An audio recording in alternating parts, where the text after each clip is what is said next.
Hello, everybody. I'm Skip Alsheimer. Welcome to the AV Geeks lunchtime streaming show where we watch old 16mm films from our collection and from other collections. That was part of a project. We've been scanning Coronet films for the people that actually own Coronet now. They sent us 9,000 cans of film, and we're about halfway done.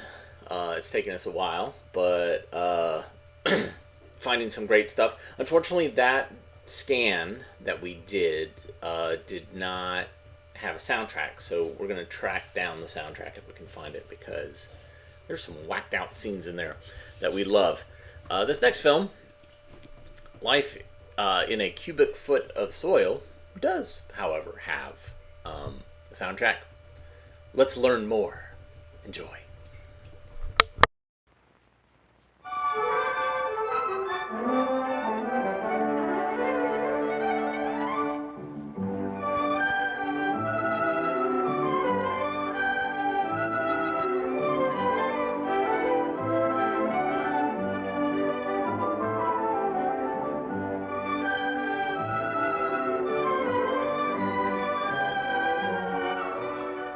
There are living things all about us. Living things in the air and living things in the soil. Are grass and shrubs the only living things in soil? As part of a science project, these boys and their teacher are going to study a cubic foot of soil they have dug up and placed in a plastic container. In a profile of this cubic foot of soil, we can see a layer of subsoil and a layer of topsoil. Growing out of the topsoil are grasses and other plants. This is called plant cover. By carefully examining the layers of topsoil and subsoil, we can find living animals, such as this white grub, the larva of a June beetle. We can also find other animals that inhabit the soil, communities of ants, and larger animals. Earthworms are among the animals seemingly best adapted for living in soil. How do living things depend on soil? What are some of the relationships between soil and plants and animals? To find answers to these questions, the boys and their teacher will examine the cubic foot of soil more closely. Now, in the school science laboratory, we're ready to look for relationships between living things and soil.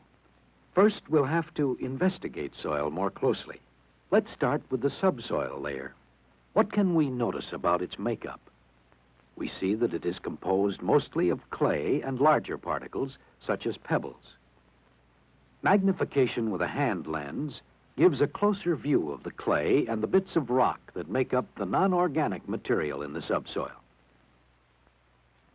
This non-organic material may have come from a stream or a brook, where moving water tends to grind rock into smaller pieces. This is called weathering. The rock is gradually reduced to coarse sand, fine sand, and clay. These non-organic materials tend to be found in the subsoil. Non-organic materials may be further broken down by the roots of plants. As we know, roots do two important things. They hold plants in place. But the main function of roots would seem to be to supply water and certain chemical compounds from the soil, which the plants use to produce food materials. Some of these chemical compounds are found in humus, a dark-colored organic material in topsoil. Let's examine humus to see what we can learn about its composition. Setting the microscope for low magnification, we see that humus is made up of bits of decayed plant and animal matter. This makes it organic. Now, preparing another slide of a sample of topsoil, adding some water,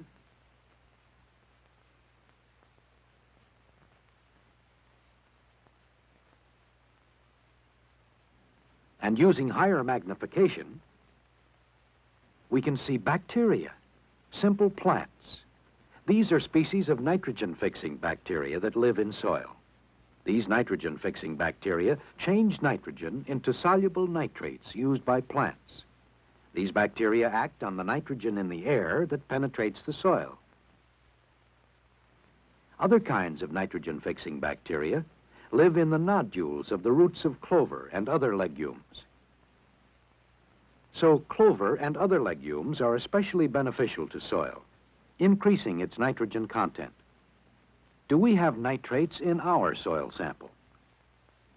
Chemists test for nitrates in humus in the following way. Some humus and water are mixed together in a test tube. Then an equal volume of ferrous sulfate is added.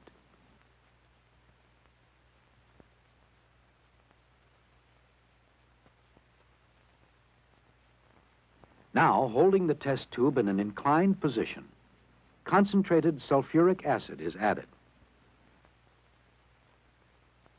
At the junction of the acid and the other solutions, a brown ring forms.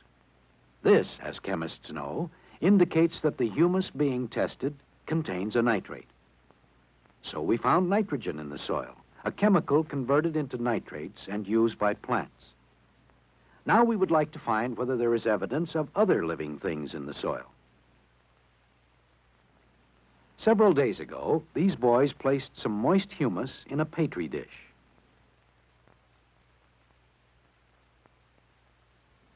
Here's what grew on the surface: a mold. If we investigate a sample of this simple plant under a microscope, what can we see?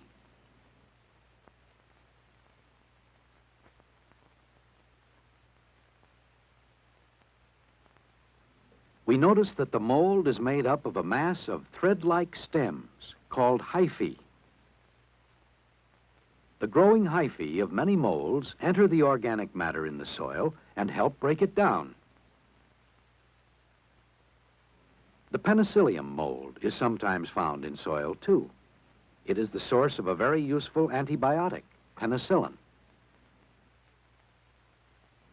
Are the molds and bacteria we have seen the only forms of microscopic life found in soil? This sample of damp soil was taken from the edge of a pond and kept moist. Let's examine some of it. The wet soil sample is put on another slide.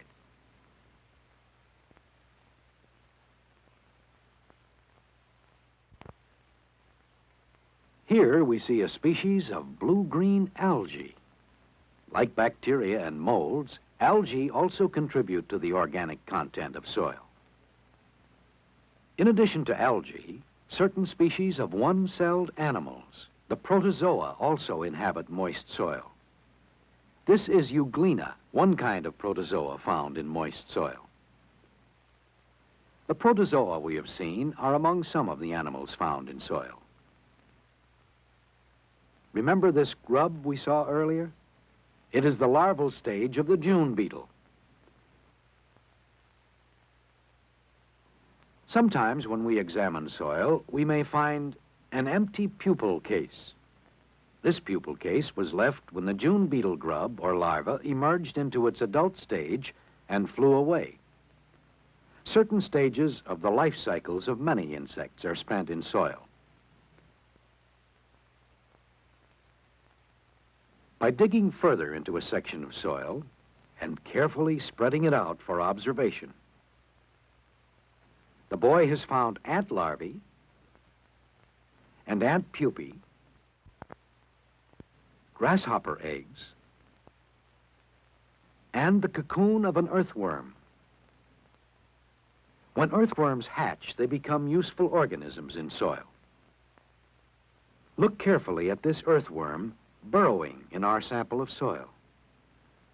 Burrowings help air circulate in soil. These little mounds on the surface of the soil are earthworm casts or wastes, which also enrich the topsoil. With a hand lens, we may discover smaller animals in our cubic foot of soil. Here we see a ladybird beetle. Here on the left is the pupa, and on the right, the larva of a mealworm.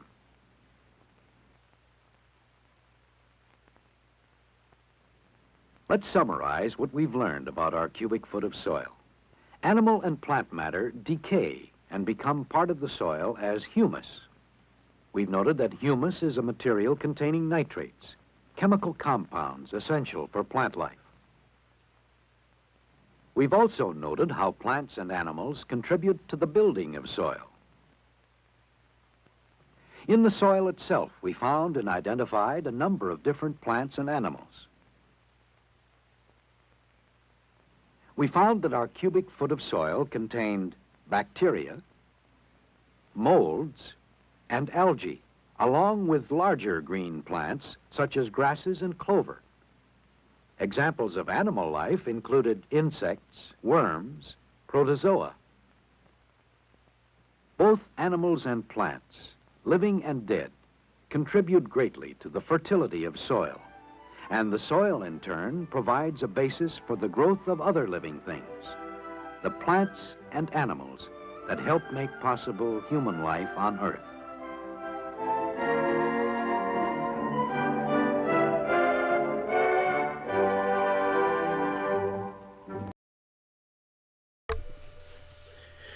Euglena.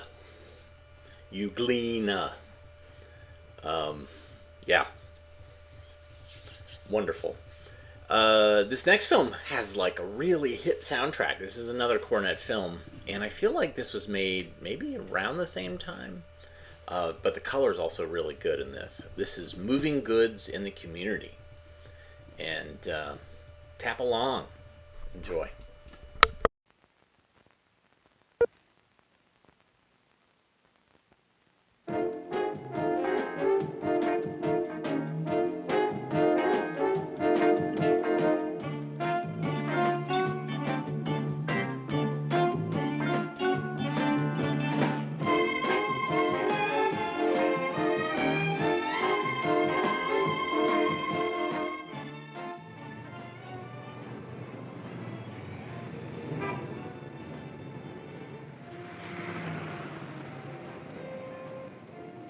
In every community, you can see goods being moved from one place to another.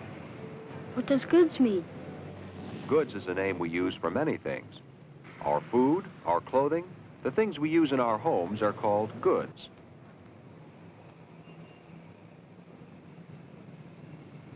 Goods are carried on trucks? Right. There are different kinds of goods and different kinds of trucks to carry them.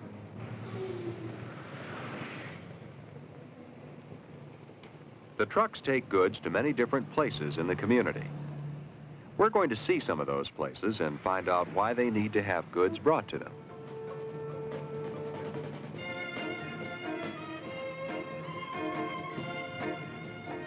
Of course, we want to remember that trucks are only one of the ways that we use for moving goods.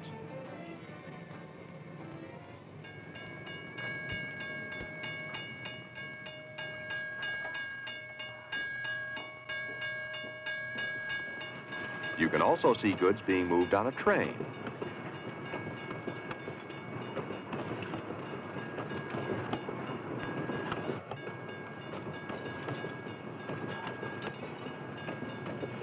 There are a lot of different kinds of railroad cars because they have to carry different kinds of goods.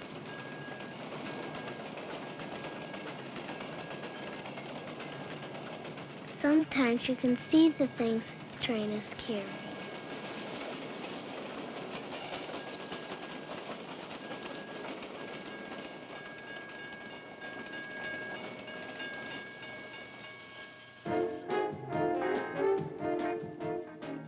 In every community, there are many places that need goods. You mean like homes?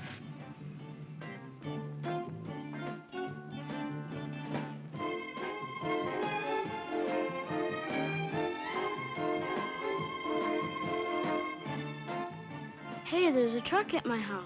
Let's go see what they brought. When we buy something big or heavy, we usually have it delivered on a truck.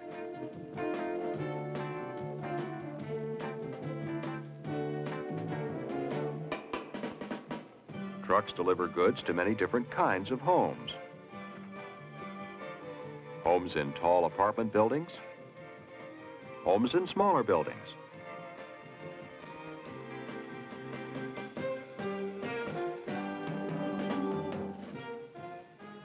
Things don't always come on trucks. No, not always, but usually they do.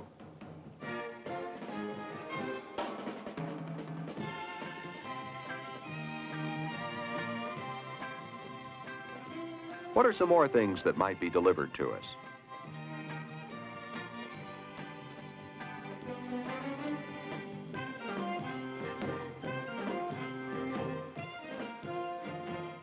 Many of the goods we need can be delivered to homes, but not everything. We go to a store to get them.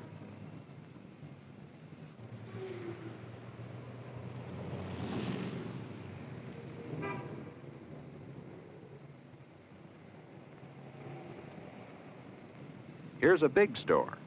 A department store. We can buy many different kinds of goods in a department store.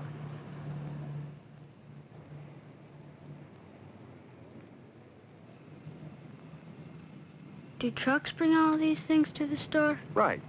Big stores have places called loading docks, where the goods they need are delivered.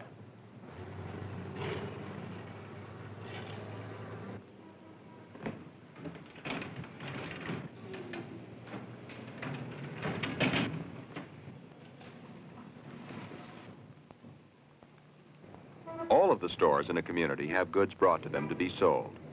There are many other places that also need goods. For instance, the places where people work to make things. They're putting up a building. They need things to build it with.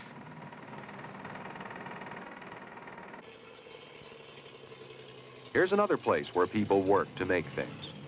A factory. What kind of goods do you think a truck might bring to a factory? These sacks contain plastic material that will be used in making toys. This kind of goods is called raw materials. A factory turns raw materials into goods that we can use. What's in the boxes? These are the toys that were made from the raw materials. They're ready to be loaded onto another truck.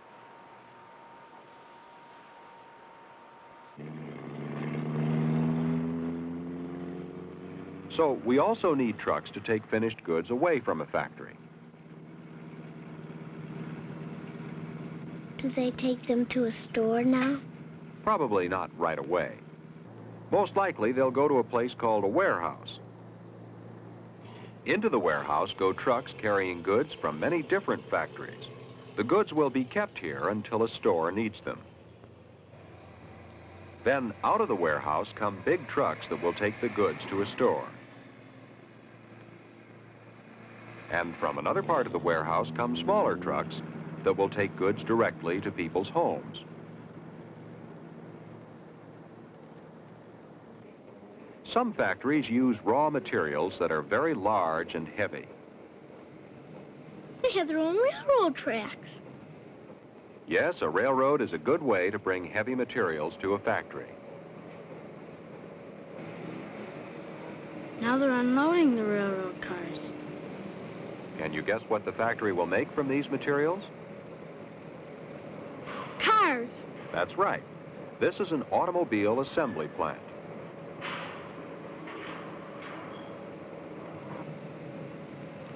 Where are the cars going? They're being loaded on special railroad cars to be carried away from the factory. Special trucks are also used to carry automobiles away from the factory.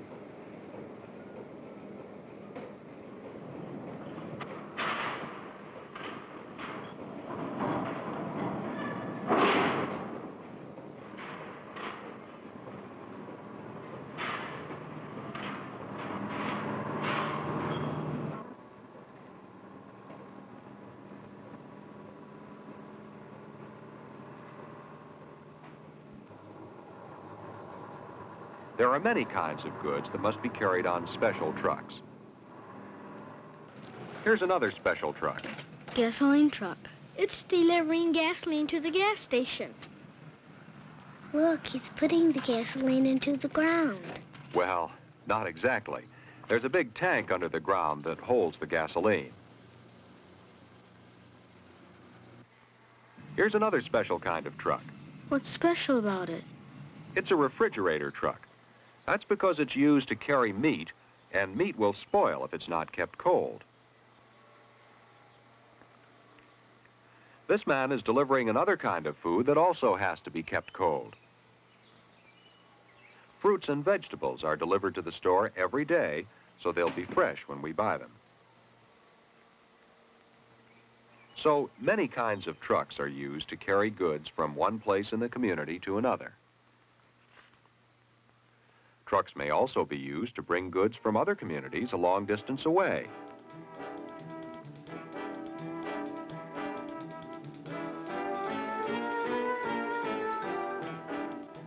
What are some other ways of bringing goods from other communities?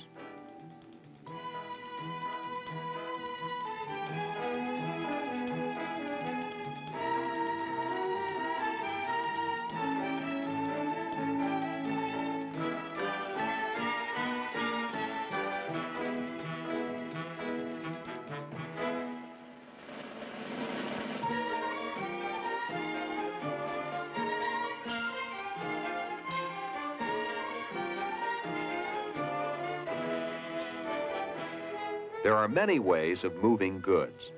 Some are faster than others. Some are cheaper. Some can handle loads that others cannot. A community needs several kinds of transportation. They work together to bring us the things we need.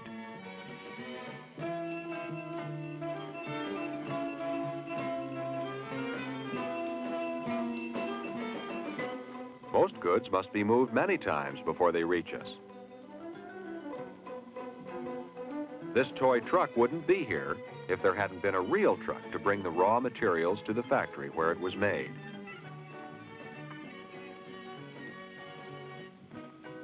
And when it was done, they put it on another truck. And they took it to a warehouse. And then away from the warehouse to a store where we can buy it.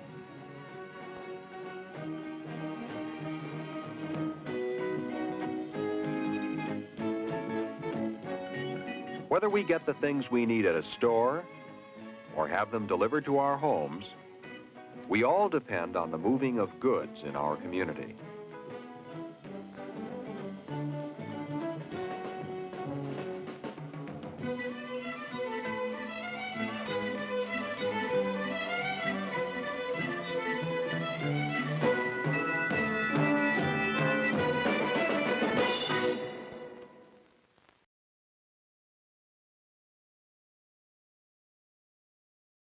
Wow, 1972.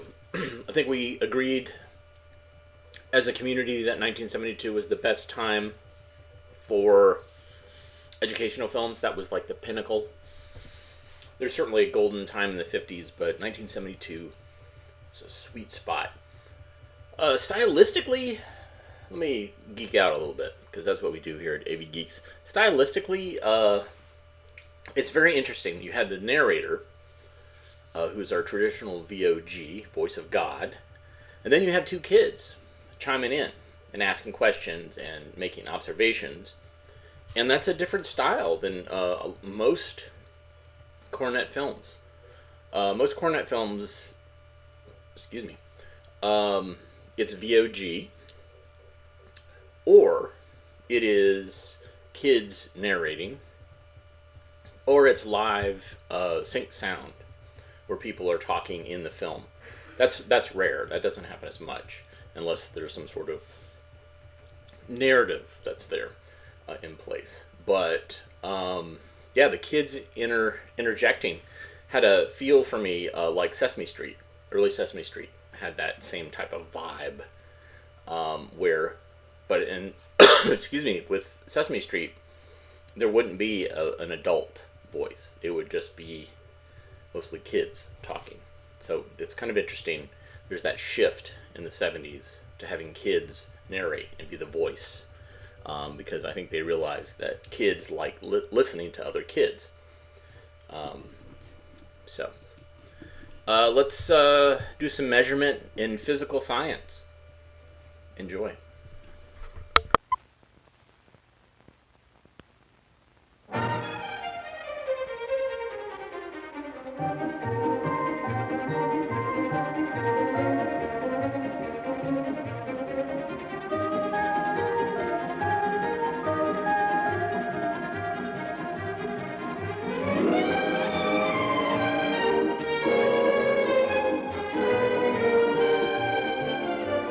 Measurement in physical science brings to mind complex instruments, instruments used with skill to get accurate comparisons.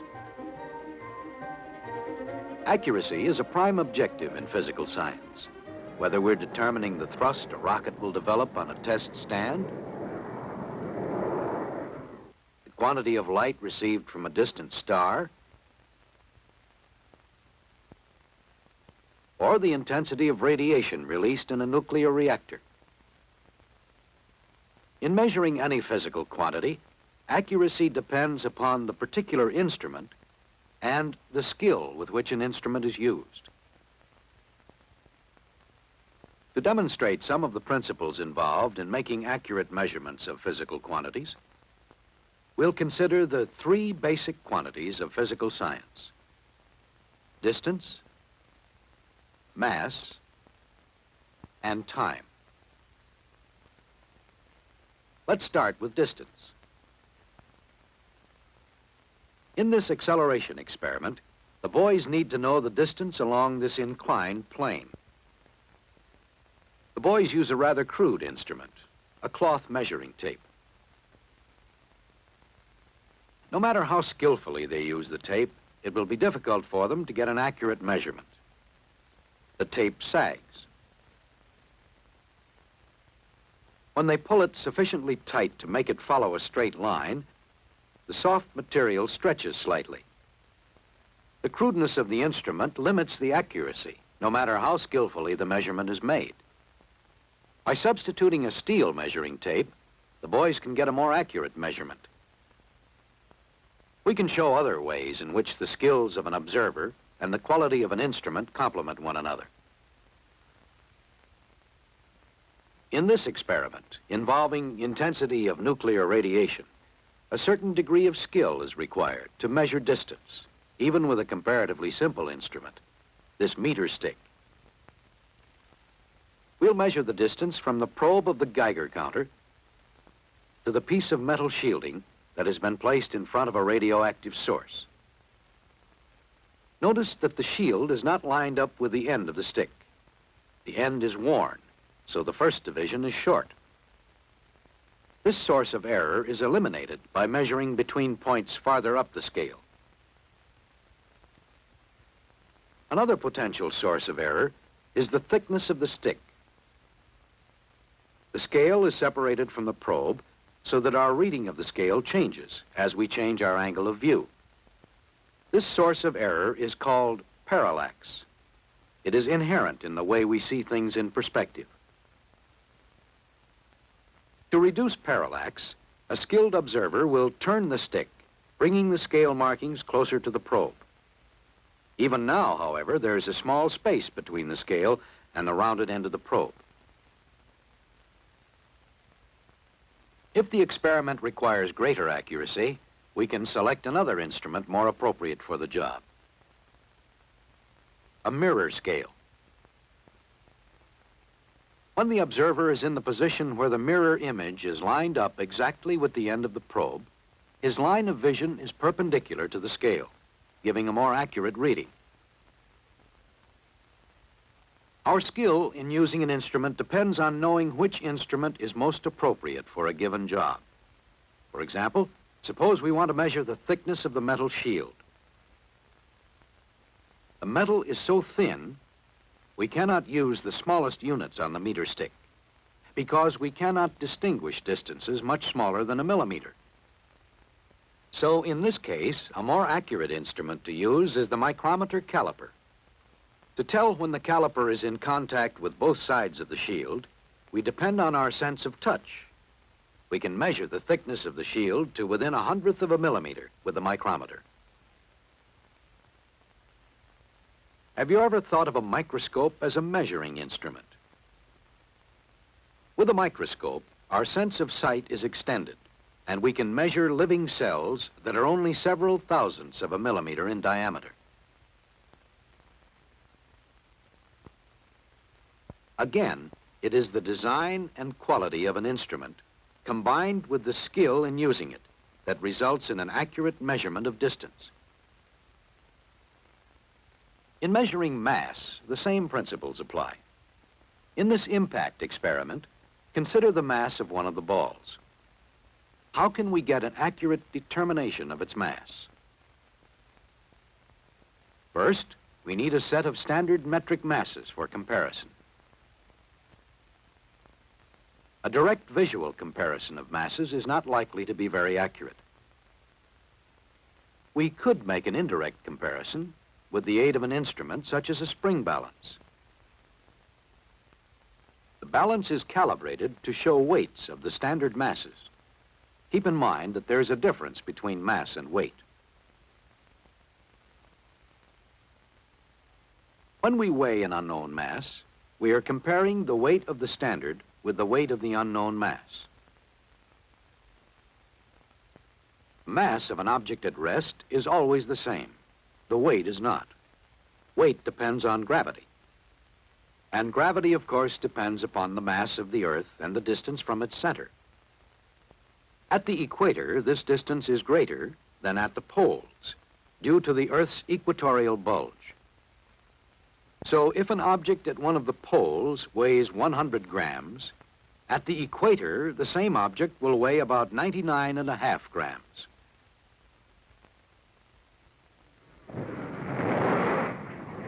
If an object is sent far enough away from the Earth, it may approach the state called weightlessness, experienced by men in certain kinds of flight. On the moon, an object will weigh less than on the Earth due to the moon's lower gravitational attraction. Since weight depends upon position, if we wish to make an accurate comparison between masses, we should weigh them at the same place. To do this, we select an instrument appropriate for the job, the beam balance. With a beam balance, the standard masses are used in the actual comparison.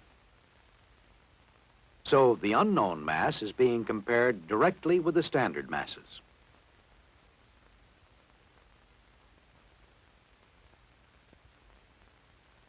When the masses balance, we know that the quantity of mass on each side is the same. This is the principle of the beam balance. Beam balances, like other measuring instruments, are available with differing degrees of accuracy. This one can measure a mass of 1,000 pounds to within 1/2000th of a pound. The microbalance being used here is accurate to within 1/1,000,000th of a gram. The quality of the instrument and the skill with which it is used determine the accuracy with which the mass is measured. To show how the principles we have observed apply to the measurement of time, we'll use this stop clock, which can measure to within 1/100th of a second. For our example, we'll consider the vibration of an inertia balance. We'll measure the interval of time it takes for the mass to swing past the vertical rod and then back again.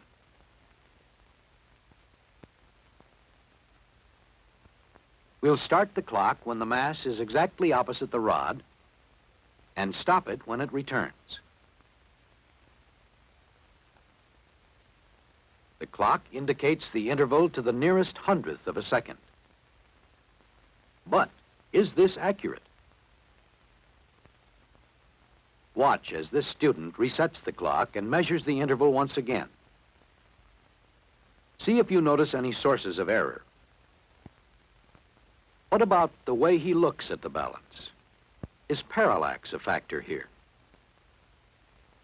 What about his reaction time between seeing the mass pass in front of the indicator and pressing down on the start button. Aside from the variation between this reading and the last one, our general knowledge tells us that reaction time interferes with the accuracy of the measurement. Realizing the limitations of his senses, a skilled observer may modify his instrument to compensate for this. In this case, by using a photoelectric device. A projector will provide a beam of light which will be received by a photosensitive cell. The card will cut through the beam of light. The edge of the card, lined up with the center of the mass, cuts through the beam of light and activates the photocell. The cell automatically starts and then stops the clock to which it is connected. Now the time intervals will be measured with greater accuracy. This is another way of compensating for limitations of our senses. A clock wired to a photocell is just one of many instruments skillful observers have devised for getting accurate measurements of time. To measure intervals between heartbeats, scientists have developed the electrocardiograph. This device compares the time between heartbeats with the time it takes the paper to move past the pen. The oscilloscope is another device used to measure time. The wave pattern shown on this screen indicates the intervals of time between fuel ignition in the cylinders of the engine. Time, remember, is one of the basic quantities of physical science. The principles we have seen for measuring these basic quantities of distance, mass, and time apply equally well to other physical measurements. Whether our measurement problem requires a highly specialized or a routine procedure, the design and quality of our instruments must be appropriate to the job, and we must use them skillfully to get accurate measurements of physical quantities.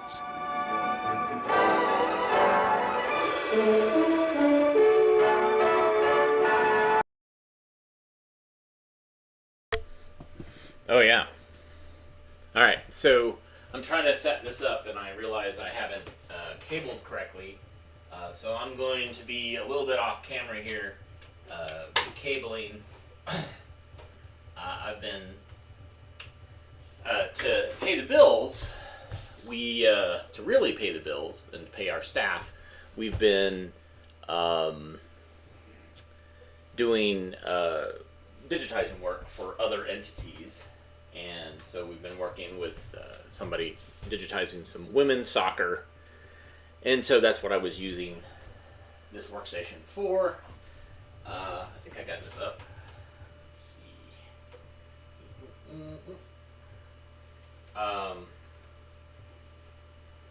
Because we're trying to meet a deadline, etc. I think I got this going. All right. So this next film we have on the scanner. It's courtesy of Miss Cynthia. Miss Cynthia brought us a, I guess you can say in the comments, Miss Cynthia, where did you find these films? Were they on the street? Were they on your porch? Where did you find them? This is Fungi. Let's see how they pronounce it. Enjoy.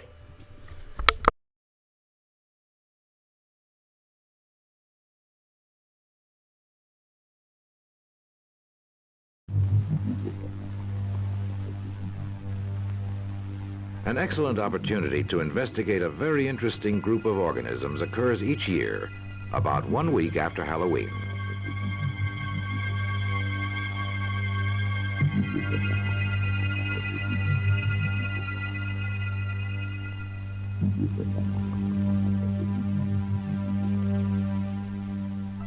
A pumpkin represents a large store of carbohydrates and proteins, molecules rich in energy. The source of biological energy is sunlight, collected by green plants through photosynthesis. This energy can be transferred to animals which feed on plants.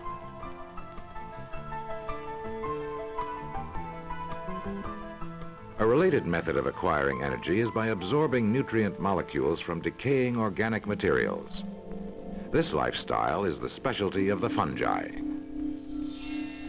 Fungi include such familiar organisms as mushrooms, molds, yeasts, which are microscopic organisms often found growing on the surface of fruits, and some more or less familiar parasites. Over 60,000 living species are classified as fungi, and new ones are found each year. Until recently, all of these organisms were classified as part of the plant kingdom. However, fungi lack chlorophyll, and so are unable to make food by photosynthesis. Also, their cellular structure is quite different from plants, in that fungi are made up of thread-like hyphae. Each hypha may contain many nuclei, whereas plants generally have but one nucleus per cell. These are some of the reasons that many biologists prefer to place fungi into a kingdom of their own. Giving fungi independent status creates a classification breakdown of living things into 5 kingdoms. The plant and animal kingdoms, which include most of our familiar multicellular life forms, the kingdom Protista, which is made up of single-celled organisms such as protozoans and most algae, the kingdom Monera, made up entirely of microorganisms in which the DNA is not contained within a nucleus. This group includes bacteria and blue-green algae, the most primitive living things. And the kingdom Fungi, composed of multicellular organisms which lack photosynthetic pigments, but with nuclei and cell walls, and which reproduce by means of spores. Fungi obtain energy by digesting organic materials and then absorbing the digested products. The dark areas indicate where digestion of the fruit is taking place. After 6 days, the fungi have nearly completed the decomposition process, converting most of the fruit into fungal tissue and reproductive structures. The breakdown is accomplished by the hyphae, which secrete digestive enzymes into the surrounding environment. The digested nutrients are absorbed by the hyphae and distributed throughout the hyphal network.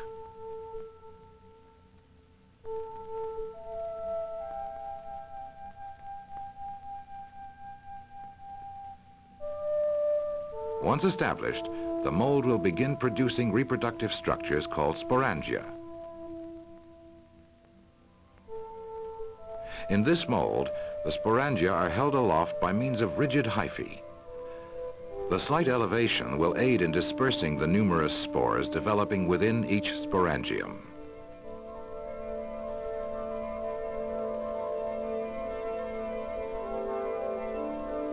The constant flow of materials to the sporangium suggests that fungi, like other life forms, pour their energies into reproduction.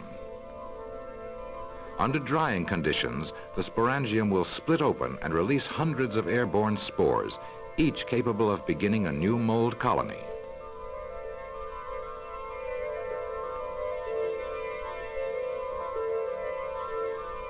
Spores may also be transported by insects. Here, a fruit fly, attracted to the decomposing pumpkin, accidentally picks up a load of spores. Traveling from one fruit to another, the insect will inoculate each food source it touches. The dispersal of fungi by means of spores has many variations. Molds which make their living by decomposing dead water animals have developed swimming spores.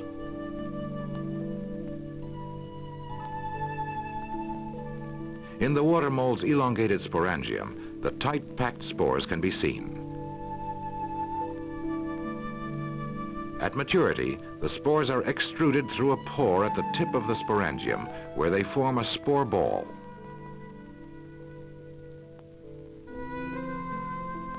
Propelled by flagella, the spores become active, and many break free. Guided by chemical signals, the escaping spores will locate a bit of dead material, settle, and begin the growth of a new mold colony.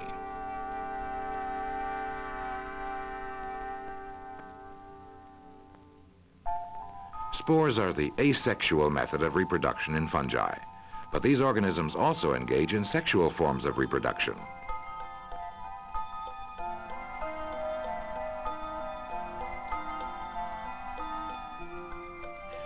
Here, a female structure called an oogonium is developing. Within the oogonium, a single large cell, the egg, is maturing. Responding to attractants produced by the oogonium, the male structure called an antheridium approaches. In a short time, the antheridium has produced hyphal fingers which clasp the female. Nearby, another oogonium has developed several eggs.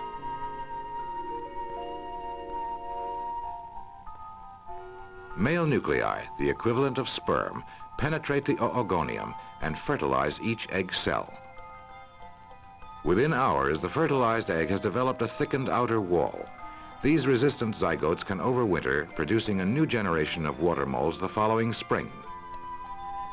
Now we can add another aspect to our definition of the kingdom fungi.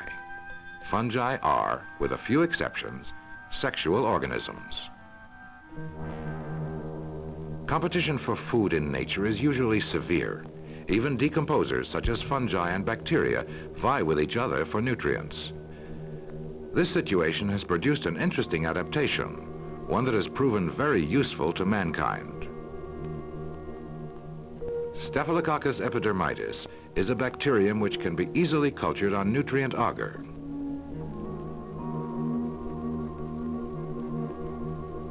Penicillium notatum, a mold commonly found on fruits and cheeses, also grows well on agar.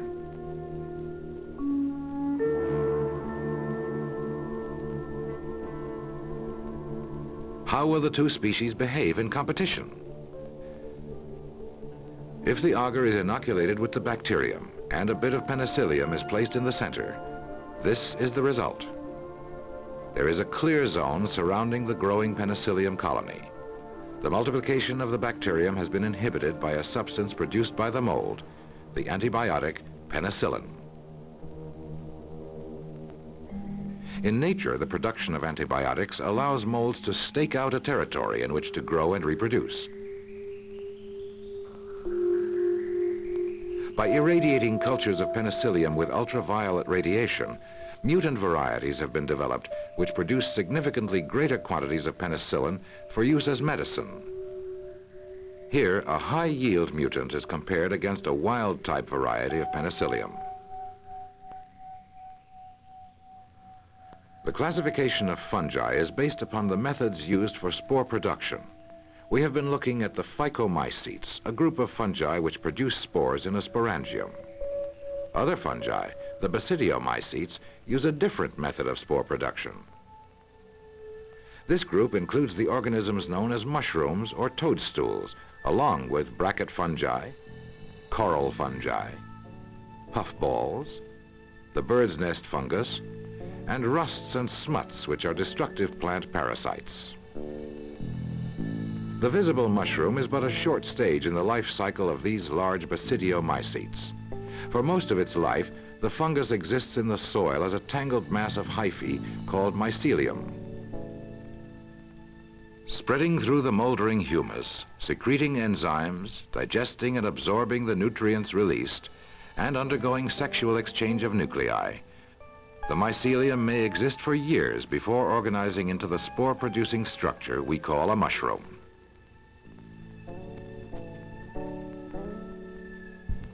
If a mushroom cap is sectioned, the spore-bearing areas can be seen lining the surface of the lamellae, or gills as they are often called. The spores are produced on a club-shaped basidium, which is the spore-bearing structure which gives the group its name. When mature, the spores are fired into the air spaces between the gills and rain down for dispersal by wind. A spore print gives an idea of the vast number of spores which are produced in a 6-hour period.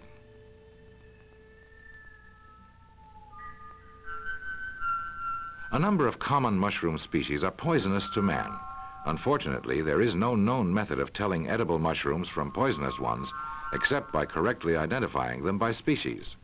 For example, would you eat this one? How about this one? Or this one?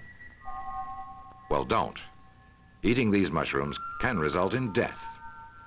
Unless you can correctly identify edible species, it is prudent not to experiment with eating wild mushrooms. The third method of spore production belongs to the cup fungi, or ascomycetes. A section through the cup of an ascomycete shows the spore-producing structures. Each sac, or ascus, produces 8 spores. The ascus is a kind of spore cannon which can fire the mature spores into the air for wind-borne dispersal. But the real artillery pieces of the kingdom are the fungi which live in the fecal material of herbivorous mammals.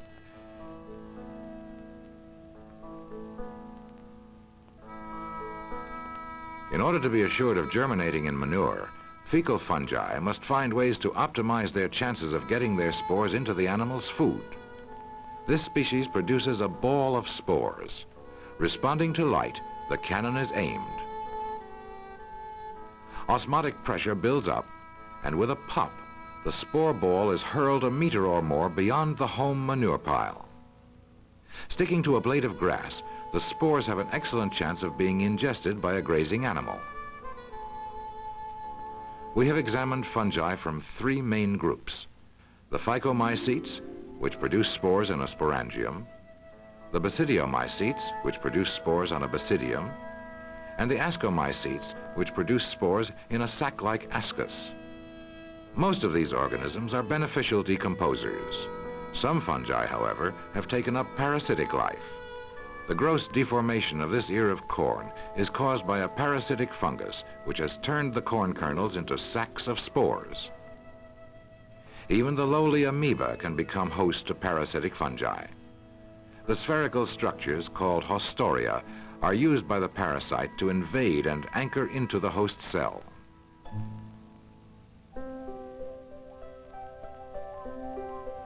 Fungal organisms have evidently been around for a long time. However, their origin is obscure, since most fungi are soft-bodied and leave no conclusive fossil record. There is one group of contemporary life forms which offers a clue to the mystery of fungi origin. These are the slime molds, organisms which have at times been classified as fungi, and at other times as protists. In this stage of its life cycle, the slime mold is motile, flowing over the surface of the log, feeding on bacteria and bits of decomposing material.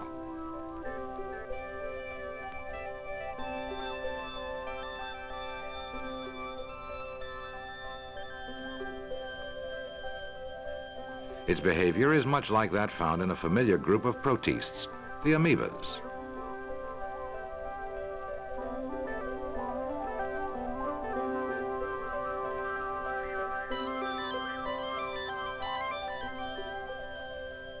Slime molds, however, have undeniably fungal-like characteristics.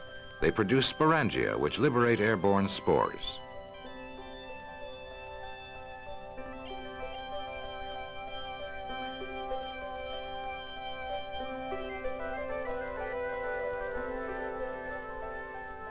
Since they have characteristics in common with both protists and fungi, the slime molds may represent an evolutionary link between these 2 major divisions of life.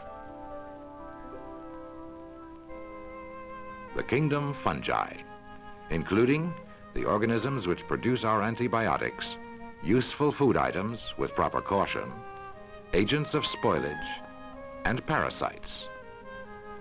But far overshadowing these human interests, the fungi fill a vital niche in the ecology of our planet: the recycling through decomposition of nutrients in the living world.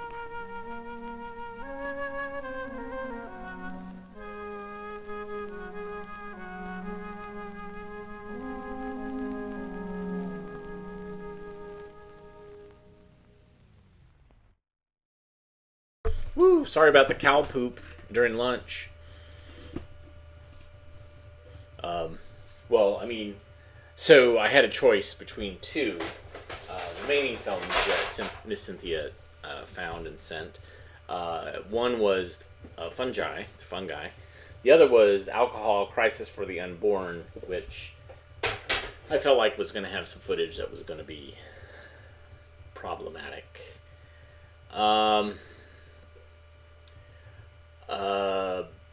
So, oh yeah, I guess rotting flesh too in that film.